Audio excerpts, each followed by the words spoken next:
और हम सबको संबोधित करें। आदरणीय लखनलाल देवांगन जी।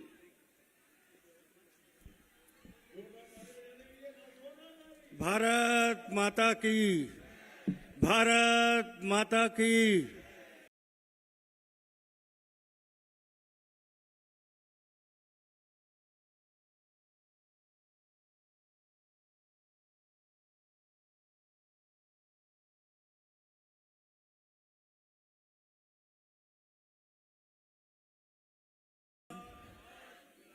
नरेंद्र मोदी जिंदाबाद,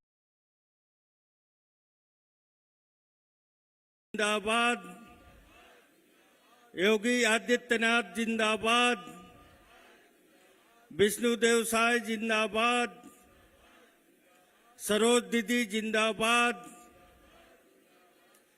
आज हमारे बीच हमारे उत्तर प्रदेश के यशस्वी मुख्यमंत्री, जिनको पूरा भारतवर्ष के लोग उनके बात को सुनने के लिए ललायित रहते हैं, और ऐसे मुख्यमंत्री सम्मानीय आदित्यनाथ योगी जी आज हम सबके बीच उपस्थित हैं। मैं आप सबकी ओर से उनका हार्दिक अभिनंदन करता हूं, स्वागत करता हूं। एक बार सब लोग ताली बजाकर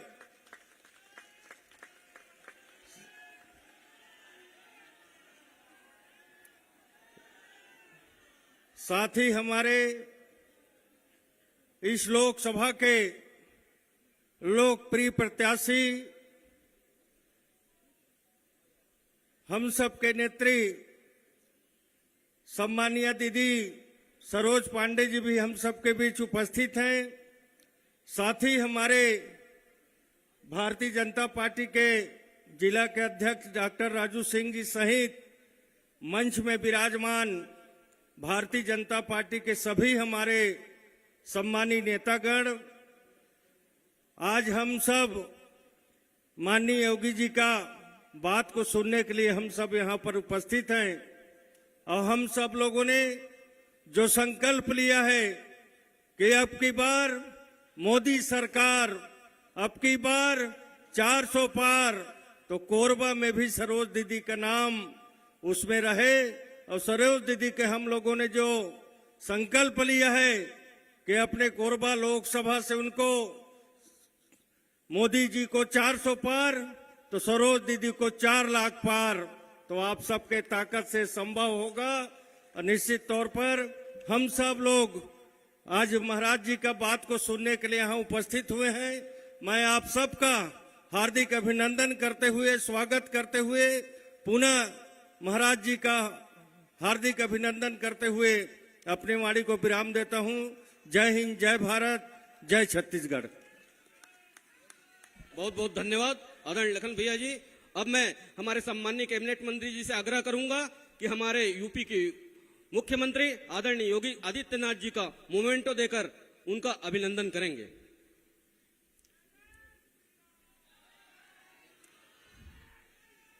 बोलो जय जय श्री राम, जय जय श्री राम, जय जय श्री राम, जय जय श्री राम, जय जय श्री राम। अब स्वागत उपरांत मैं हमारे सम्माननीय लोकप्रिय प्रत्याशी हमारी छत्तीसगढ़ की बेटी आदरणीय सरोज दीदी जी से मैं आग्रह करूंगा कि आए और हम सबकी आज इस जनसभा को संबोधित करें। आदरणीय सरोज दीदी जी।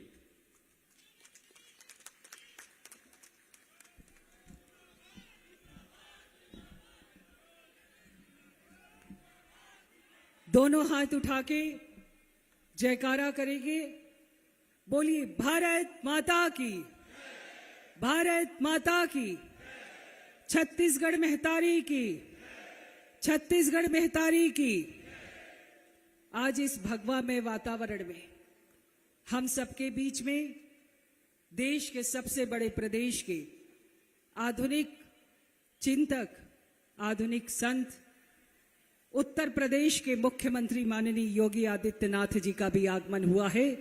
छत्तीसगढ़ की इस धरा पर हम उनका हार्दिक स्वागत करते हैं, अभिनंदन करते हैं। और हम सब के लिए आज ये उत्साह, ये उल्लास इस बात का प्रतीक है कि हमारे उत्तर प्रदेश के मुख्यमंत्री जी उत्तर प्रदेश को विकास की गति पर लगातार आगे बढ़ा रहे हैं। अपराधगढ़ को उन्होंने बदलकर वहां के लोगों को एक भय मुक्त वातावरण दिया है। लोकसभा का ये चुनाव एक अलग परिदृश्य में हो रहा है। हमारे प्रधानमंत्री नरेंद्र मोदी जी 2 बार प्रधानमंत्री रहे और 10 वर्षों में उन्होंने इस प्रदेश में लगातार काम किया। जिस प्रकार से उन्होंने इस प्रदेश में काम किया, उन्होंने देश में काम किया। माननीय प्रधानमंत्री जी ने गरीबों की चिंता करी, गरीबों के लिए योजनाएं बनाई और लगातार 10 वर्षों तक देश को आगे बढ़ाने का काम किया। लेकिन विपक्ष लगातार आक्रमण करता रहा। इतने लंबे अंतराल बीत गए। कोरबा लोकसभा क्षेत्र आज भी देश के 100 आकांक्षी जिलों में इसकी गिनती होती है, जबकि यहां पर लगातार कांग्रेस को हमेशा यहां से वोट मिलता रहा, वो यहां के सत्ता पर काबिज रहे। लेकिन आज भी कोरबा लोकसभा को आकांक्षी लोकसभा में गिना जाता है। ये दुर्भाग्य की स्थिति है और इस स्थिति को बदलने के लिए हम सब कार्यकर्ता सहित कोरबा लोकसभा क्षेत्र की जनता इस बार भारतीय जनता पार्टी को विजयी बनाएगी, ऐसा मेरा मत है। हमारे प्रधानमंत्री जी ने घोषणा करी कि जो झुग्गी झोपड़ी के लोग हैं वो सभी झुग्गी झोपड़ी के लोगों को पक्का मकान मिलेगा।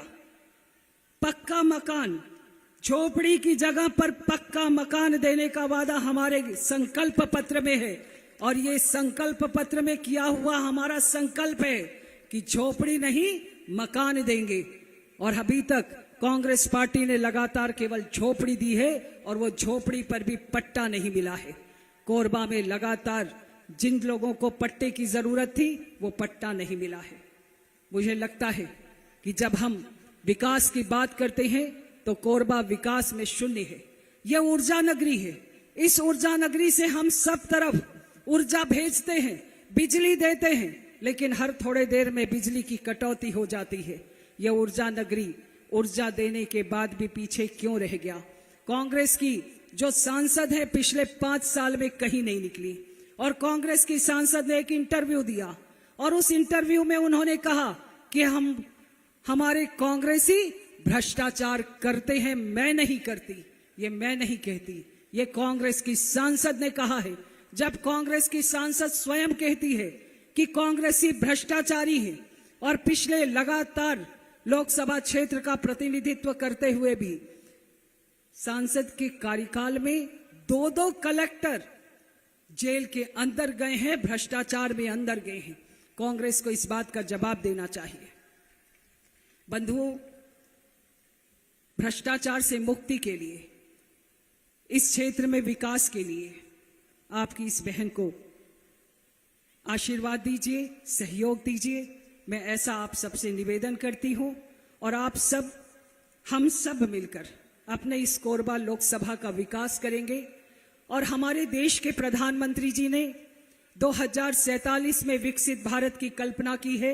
इस विकसित भारत के साथ में कोरबा में विकसित कोरबा बने, हम ये संकल्प के साथ आज यहां से जाएंगे और आने वाले 7 मई को कमल फूल का बटन दबाकर आपकी इस बहन को आशीर्वाद दें। इस निवेदन के साथ मैं अपनी वाणी को विराम देती हूं। धन्यवाद। जय भारत, जय छत्तीसगढ़। बोलो जय जय श्री राम। अब मैं जय जय श्री राम के नारे के साथ में हमारे हिंदुत्व के ध्वजवाहक आदरणीय उत्तर प्रदेश के मुख्यमंत्री आदरणीय योगी आदित्यनाथ जी को मैं सादर आमंत्रित करता हूं कि आज की जनसभा को संबोधित करेंगे। बोलो जय जय श्री राम, जय जय श्री राम, जय जय श्री राम। भारत माता की, भारत माता की, भारत माता की, वंदे वंदे वंदे। छत्तीसगढ़ महतारी की, छत्तीसगढ़ महतारी की, भगवान बिरसा मुंडा की, भगवान बिरसा मुंडा की। 2024 के लोकसभा चुनाव कोरबा संसदीय क्षेत्र से भारतीय जनता पार्टी की लोकप्रिय प्रत्याशी सुश्री सरोज पांडे जी, छत्तीसगढ़ शासन के मंत्री श्री लखनलाल देवांगन जी, पूर्व मंत्री श्री ननकीराम कंवर जी, भारतीय जनता पार्टी के प्रदेश के मंत्री श्री विकास महतो जी, जिला संगठन प्रभारी गोपाल साहू जी, जिला अध्यक्ष श्री डॉक्टर राजीव सिंह जी, लोकसभा के सहसंयोजक श्री मनोज शर्मा जी, मंच पर उपस्थित श्रीमती संतोषी दीवान जी, श्रीमती धनेश्वरी कंवर जी, श्री जोगेश लांबा जी, श्री अशोक चावलानी जी, श्री ज्योतिनंद दुबे जी, भारतीय जनता पार्टी के सभी पदाधिकारीगण वहां जाकर के क्या कहना चाहते हैं, तो मैंने तो एक ही बात कही। और बहनों भाइयों, मैंने कहा कि छत्तीसगढ़िया सबसे बढ़िया। लोगों ने कहा कैसे? मैंने कहा बताओ कौन ऐसा व्यक्ति होगा जिसको ननिहाल अच्छा न लगता हो। और ये छत्तीसगढ़ तो हम उत्तर प्रदेश वासियों के लिए ननिहाल जैसा है।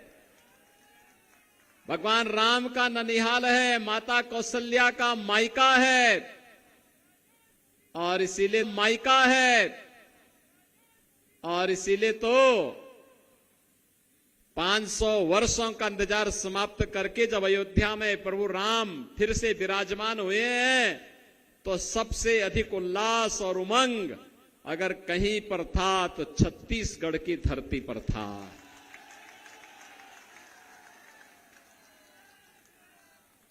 बहनों और भाइयों, ये छत्तीसगढ़ की धरती है। जब राम को वनवास जाना पड़ा था तो छत्तीसगढ़ में ही उन्होंने सबसे पहले शरण ली थी।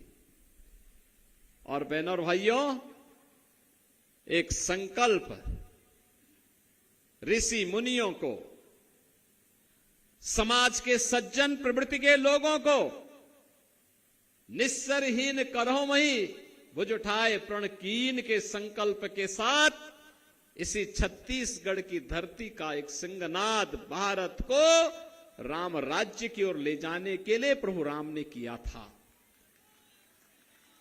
और इसलिए भाइयों बहनों, आज जब हम लोग यहां पर आए, तीसरे चरण में आपको चुनाव करना है। आपको देखना होगा, पिछले 10 वर्ष में आपने मोदी जी के नेतृत्व में बदलते हुए भारत को देखा है। एक ऐसा भारत जिसका दुनिया के अंदर सम्मान बढ़ा है, एक ऐसा भारत जिसकी सीमाएं आज सुरक्षित हैं, एक ऐसा भारत जो आतंकवाद के सामने, नक्सलवाद के सामने घुटने नहीं टेकता है, बल्कि उसका मुंहतोड़ जवाब देकर के उसको नेस्तनाबूद करने की मादा रखता है।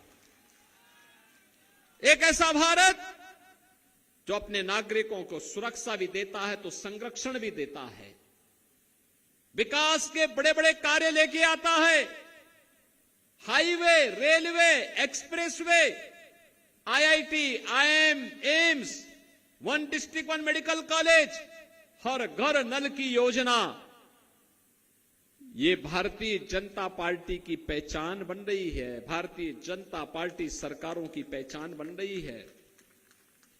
और गरीब कल्याणकारी योजनाओं की तो कोई सानी नहीं। याद करिए 2014 के पहले सरोज जी भी सांसद थी और लगातार छत्तीसगढ़ की आवाज संसद में उठाती थी कि छत्तीसगढ़ में हमें विकास चाहिए। भूख से लोग देश के अंदर मरते थे कांग्रेस की सरकार के समय। किसान आत्महत्या करता था, नौजवान पलायन करता था, बेटी और व्यापारी असुरक्षित थी और देश के अंदर आतंकवादी कहीं भी घुसपैठ करके बम विस्फोट कर देते थे। आज तो क्या स्थिति मोदी जी ने बनाई, कहीं पटाखा भी जोर से फटेगा तो पाकिस्तान पहले सफाई देता कि हमारा हाथ नहीं है, क्योंकि उसे मालूम है ये नया भारत है। अगर कहीं गलती से भी पाकिस्तान का हाथ सामने आया तो भारत की बहादुर सेना पाकिस्तान के अंदर घुस करके मारेगी और पाकिस्तान को फिर जवाब देते हुए नहीं बनेगा। बहनों और भाइयों, देश के अंदर एक समय था, कांग्रेस के समय जनता भूखों मरती थी और इधर मोदी जी के समय में और भाजपा की सरकार के समय तो छत्तीसगढ़ में फ्री में चावल, और मोदी जी पिछले 4 वर्ष से 80 करोड़ लोगों को फ्री में राशन की सुविधा का लाभ दे रहे हैं। पूरे देश के अंदर फ्री में राशन की सुविधा। अब तुलना करिए, कांग्रेस के समय भूखों मरते थे। 1947 में भारत से बड़ी ठसक के साथ पाकिस्तान अलग हुआ था। वे समझता था कि अलग होकर के हम लोग बहुत धनवान हो जाएंगे। आज आप देख रहे होंगे भारत 80 करोड़ लोगों को फ्री राशन दे रहा है और पाकिस्तान की 23 करोड़ की आबादी है, वे भूखों मर रही है। पाकिस्तान में भूखों मर रहे हैं लोग। बहनों और भाइयों, 60 करोड़ लोगों को देश के अंदर 5 लाख रुपए की स्वास्थ्य बीमा का आयुष्मान भारत का कार्ड, यह भारतीय जनता पार्टी और प्रधानमंत्री मोदी जी की देन है। जो कांग्रेस के लोग कह रहे हैं कि कांग्रेसी तो कमीशन खाने के आदी हैं, उनकी कमीशन खोरी को मोदी जी ने पूरी तरह लगाम लगाने के लिए ही गरीबों के जनधन अकाउंट खोल दिए कि दिल्ली से कोई पैसा भेजेंगे, रायपुर से कोई पैसा मुख्यमंत्री जी भेजेंगे तो पैसा सीधे अकाउंट में जाएगा, बीच में कोई कांग्रेसी दलाल उसमें डकैती नहीं डाल पाएगा। 12 करोड़ गरीब किसानों को प्रधानमंत्री किसान सम्मान निधि का लाभ, 12 करोड़ गरीबों के घर में शौचालय, 10 करोड़ गरीब महिलाओं को आर्थिक स्वावलंबन के साथ जोड़ते हुए महिला स्वयंसेवी समूहों के सशक्तिकरण का कार्य और 10 करोड़ गरीब परिवारों को रसोई गैस कनेक्शन उपलब्ध करवाने का कार्य हो। देश के अंदर 4 करोड़ गरीबों को एक पक्का मकान प्रधानमंत्री आवास योजना का मिला। उत्तर प्रदेश में हमने 56 लाख गरीबों के मकान बना दिए, लेकिन छत्तीसगढ़ में भूपेश बघेल की कांग्रेस की सरकार ने एक भी गरीब का मकान नहीं बनाया। आज भारतीय जनता पार्टी की विष्णुदेव साय की सरकार ने कहा है, मोदी जी ने आश्वासन दिया है और उन्होंने 18 लाख गरीबों के लिए मकान के कागज तैयार कर दिए। चुनाव के बाद उन 18 लाख गरीबों को एक आवास उपलब्ध होने जा रहा है। बहनों और भाइयों, 2.5 करोड़ गरीबों के घर में बिजली के फ्री के कनेक्शन, ये मोदी जी की गरीब कल्याणकारी योजनाओं का हिस्सा है। एक तरफ फ्री में राशन और दूसरी तरफ कांग्रेस क्या करती थी? कांग्रेस ने तो घोटाले पे घोटाले, शराब का घोटाला, कोयला का घोटाला, पब्लिक सर्विस कमीशन का घोटाला, और तो घोटाले थे, गोबर में भी घोटाला कांग्रेस ने यहां कर दिया। गोबर का भी घोटाला कर दिया, भगवान को भी नहीं छोड़ा, भगवान को भी नहीं छोड़ा। बहनों और भाइयों, महादेव ऐप के नाम पे भी घोटाला कर डाला। और तो और इनकी मति कैसे मारी गई थी, इनका दोहरा चरित्र तो देखो। आप मुझे बताओ, जब राम मंदिर का आंदोलन चल रहा था, हम कहते थे रामलला हम आएंगे, मंदिर वहीं बनाएंगे, और कांग्रेस के लोग उस समय सुप्रीम कोर्ट में क्या एफिडेविट दे रहे थे, कह रहे थे राम हुए ही नहीं। और जब अयोध्या में मोदी जी के प्रयास से रामलला फिर से विराजमान हो गए, अब कांग्रेस के लोग कहते राम तो सबके हैं। बोल रहे हैं ना बहनों और भाइयों? क्या अयोध्या में राम मंदिर का निर्माण कांग्रेस के लोग कर पाते क्या? मैं पूछना चाहता हूं, क्या कांग्रेस के लोग कर पाते क्या? क्या ये सुरक्षा का माहौल जो देश के अंदर बना है, क्या ये कांग्रेस के लोग कर पाते क्या? क्या गरीबों को राशन की सुविधा का लाभ कांग्रेस के लोग दे पाते क्या? बहनों और भाइयों, न ये सुरक्षा दे सकते हैं, न सुशासन ला सकते हैं, न गरीब कल्याण का कार्य कर सकते हैं, न विकास की बड़ी परियोजनाओं को ला सकते हैं। इनका तो नक्सलवाद के साथ भी इनका आंतरिक समझौता था। किस हद तक समझौता था बहनों और भाइयों? कैसे लोग सांठ गांठ करते थे, ये किसी से छुपा हुआ नहीं है। आपने इनके कार्यों को देखा होगा। जिन नौजवानों के हाथों में टैबलेट होना चाहिए था, जिन नौजवानों के हाथों को रोजगार होना चाहिए था, कांग्रेस की सरकारों ने इनके हाथों में तमंचे पकड़वा दिए। और बहनों और भाइयों, उन्हें समाज और राष्ट्र की मुख्य धारा से हटाने का कुत्सित प्रयास भी कांग्रेस ने किया। कांग्रेस युवाओं के भविष्य के साथ खिलवाड़ करती है, समाज को आपस में बांटने का कार्य करती है। और जब ये लोग कुछ नहीं कर पाते तो मोदी जी को गाली देने लगते हैं। आखिर मोदी जी के लिए तो पूरा देश ही उनका परिवार है, 140 करोड़ लोग उनका परिवार है। मोदी जी तो पूरे समर्पित भाव के साथ 140 करोड़ लोगों की सेवा करने के लिए पूरी तत्परता के साथ कार्य कर रहे हैं। और इसीलिए तो पूरे देश के अंदर एक आवाज गूंज रही है, एक आवाज है देश के अंदर।